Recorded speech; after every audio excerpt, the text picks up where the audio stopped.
latihan tambahan. Apabila 50 cm padu larutan pelambem 2 nitrat 2.0 mol DM-3 PbNO32 dicampurkan kepada 50 cm padu larutan kalium sulfat K2SO4 2.0 mol DM-3. Kenaikan suhu ialah 10 darjah Celsius. Berapakah kenaikan suhu jika 100 cm padu larutan pelambem 2 nitrat 2.0 mol dicampurkan kepada 100 cm padu larutan kalium sulfat 2.0 mol. Okey, so kalau kita lihat dekat sini, perubahannya adalah isi padu ya. Isi padu untuk pelambem 2 nitrat dengan kalium sulfat bertambah 2 kali ganda. Maka jisimnya bertambah 2 kali ganda lah. So kita expect kita punya haba tindak balas akan meningkat, ataupun haba yang dibebaskan meningkat 2 kali ganda. Tetapi bila kita lihat dari segi kenaikan suhu, sebab dikatakan sini kenaikan suhu bukannya haba yang dibebaskan lah. So kenaikan suhu tidak berubah dekat sini. Kerana kalau kita lihat, kalau kita guna QMC theta, kalau kita increasekan mass ataupun jisim, kita tambahkan jisim, disebabkan kita tambahkan kita punya isi padu, so Q kita akan meningkat. Manakala C dengan theta, C ni memang tak berubah lah sebab dia pemalar. Theta kita pun tidak ada perubahan jugalah sebab hanyalah efeknya M dengan Q sahaja. So Q tidak berubah lah dekat sini. Bukan Q, theta tidak berubah untuk soalan A. B, 50 cm larutan pelambem nitrat 2 nitrat 1.0 mol dicampurkan kepada 50 larutan kalium sulfat 1.0 mol. Okay, again kat sini QMC theta, mass ataupun jisim tidak berubah sebab 50 50 50 50. So jisim tidak berubah, C tidak berubah. Tetapi kita nak dapati bilangan mol kita daripada 2 jadi 1, 2 jadi 1. Maka berkurang setengah kali ganda. Berkurang 2 kali ganda lah maksudnya. So kita dapati Q kita ni pun akan menurun sebanyak 2 kali ganda. Maka theta kita pun akan berkurang jugalah 2 kali ganda. So kat sini kenaikan suhu dia adalah 5 degree Celsius, 5 darjah Celsius. 50 cm padu larutan pelambem 2 nitrat 2.0 mol dicampurkan kepada 50 cm padu kalium sulfat 1.0 mol. So apa yang berubah? Bilangan mol lah untuk kalium sulfat. Okey, so disebabkan kalium sulfat berkurang separuh daripada yang asal, maka kita dapati pelambem 2 nitrat ni berlebihan. So ada pelambem 2 nitrat yang tidak bertindak balas lah dengan kalium sulfat, maka dia tidak menghasilkan haba. So bermaksud dekat sini pelambem 2 nitrat ni pun setengah sahaja yang bertindak balas dengan kalium sulfat sepenuhnya. Maka kalium sulfat ni dia bertindak balas sepenuhnya lah, habis. Tapi pelambem 2 nitrat ni tidak habis, ada yang berlebihan. Maksudnya setengah saja yang dia boleh bertindak balas. Maka kita punya tindak balas kita, kenaikan suhunya pun separuh jugalah daripada yang asal, 5 darjah Celsius. Jadi apakah kesimpulan yang dapat anda deduksikan tentang corak perubahan suhu dan tentukan faktor yang mempengaruhi perubahan suhu campuran apabila isi padu atau kepekatan larutan yang berlainan digunakan? So apa yang kita dapat deduksikan, apa yang kita dapat kesimpulkan daripada latihan yang ABC tadi? Okey, perubahan suhu bergantung, corak perubahan suhu bergantung kepada bilangan mol. Bergantung kepada bilangan mol. Okey, so apa yang perlu kita tekankan dari sini? Bilangan mol. Ini kerana bilangan mol bergantung kepada isi padu dan kepekatan lah. Kepada isi padu dan kepekatan. Okey, so formula dia M MV bahagi 1000. Bila bilangan mol sama, kenaikan suhu tidak berubah lah.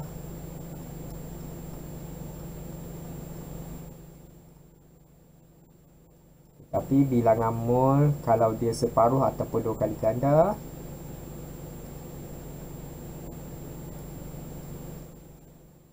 maka kenaikan suhu pun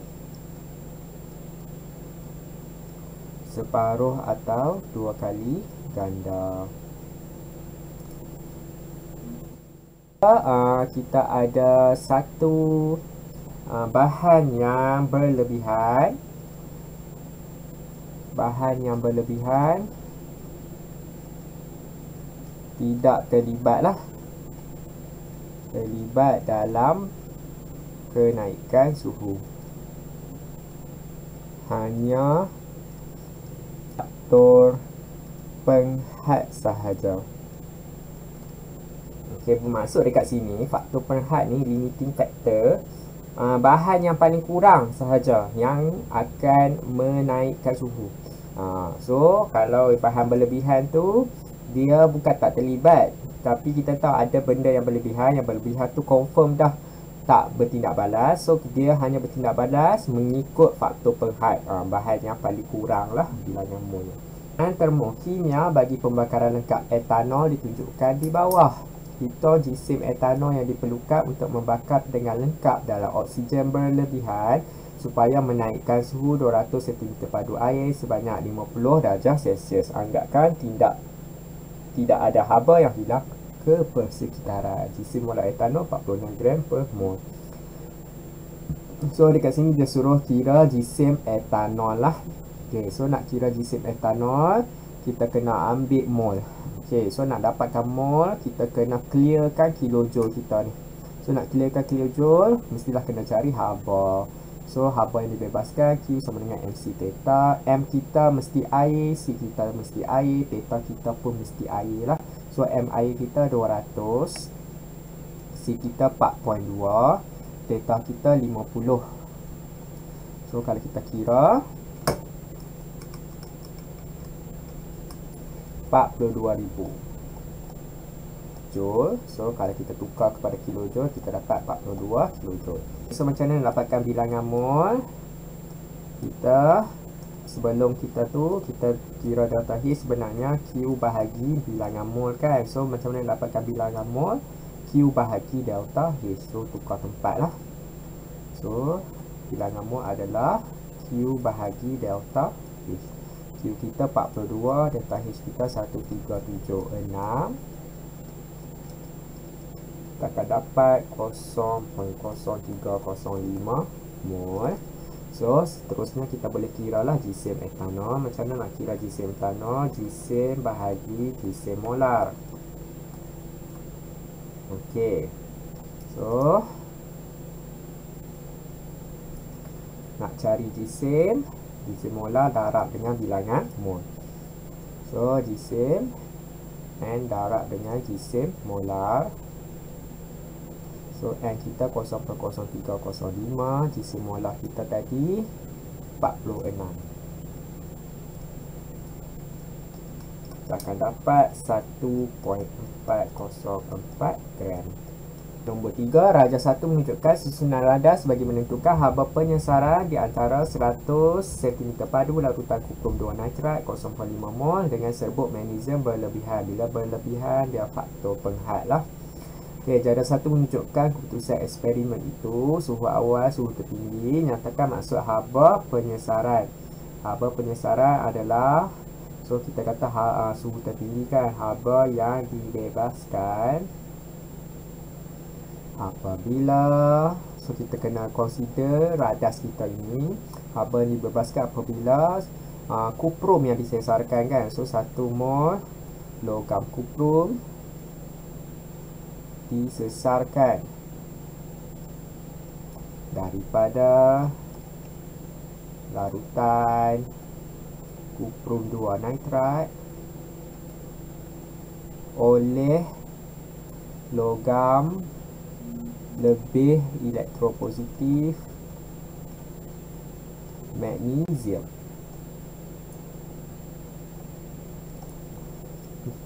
Susunan radas yang digunakan dalam eksperimen ini tidak boleh mengatasi kadar kehilangan haba ke persekitaran. Cadangkan alat radas yang sesuai untuk mengatasi masalah tersebut. So, kita gantikan bikar dengan cawan polisterina.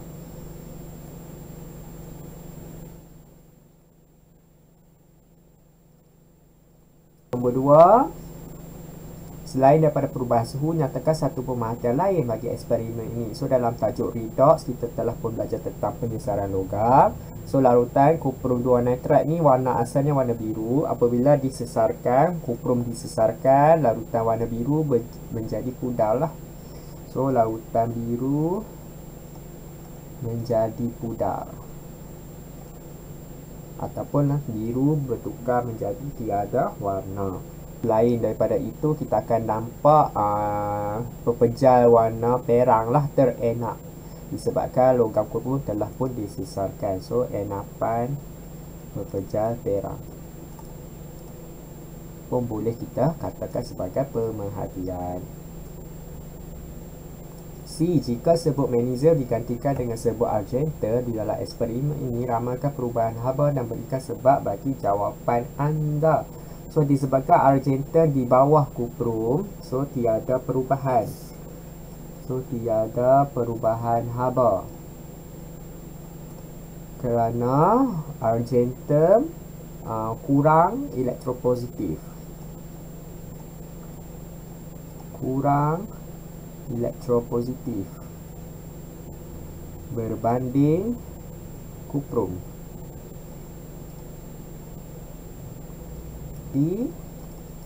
Jika haba penyesaran bagi eksperimen di atas ialah negatif 42 kJ per mol, 1. Tentukan suhu tertinggi bagi X. Untuk dapatkan suhu, kita kena datang daripada QMC theta lah.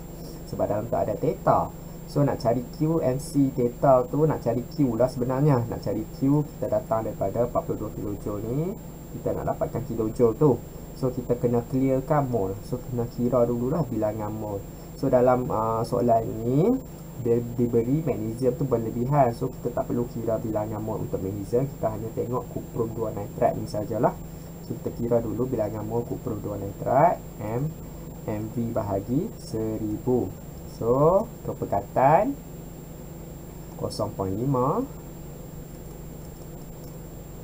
Isi padu 100 bahagi 1000. Kita akan dapat 0.05 mol. Okey, so daripada formula delta H sama dengan Q bahagi N, kita nak cari Q, N darab dengan delta H. So, Q sama dengan N darab dengan delta H. N kita 0.05, delta H kita 42 kJ.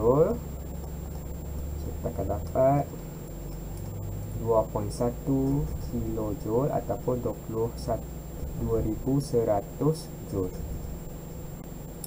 Okey, selepas itu kita guna QMC theta. Kita nak theta, maka theta sama dengan Q bahagi dengan NC.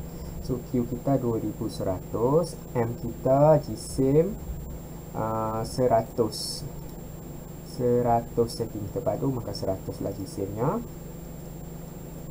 4.2.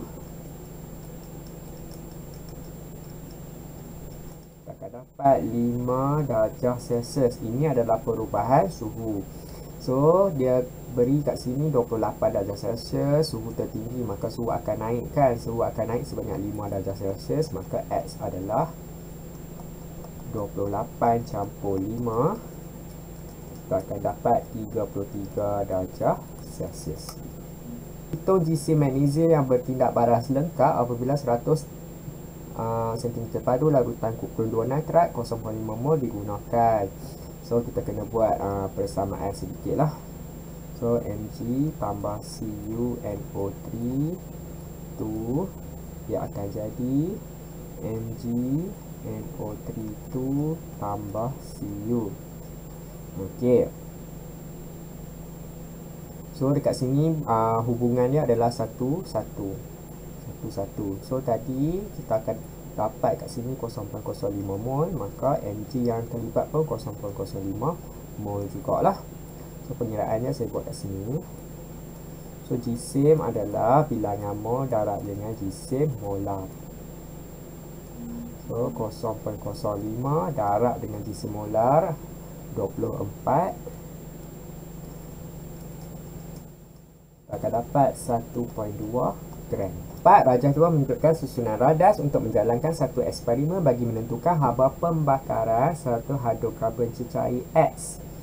A1 kenal pasti 2 kesalahan dalam susunan radas pada rajah 5 dan nyatakan bagaimana kesilapan itu dibetulkan. Okey, so kesilapan dia dekat sini. Okay, so bekas, bukan kita kena guna bekas cawan polisterina ya, kita kena guna bekas yang kalis haba, iaitu contohnya bika lah. So kita gantikan bekas dengan bika. Selain itu kasa dawai ini pun tak boleh ya. Kasa dawai ini dia akan menyerap haba daripada pelita ni. So haba tak sepenuhnya pergi ke dalam air. So kita kena guna clay pot ataupun segitiga tanah liat.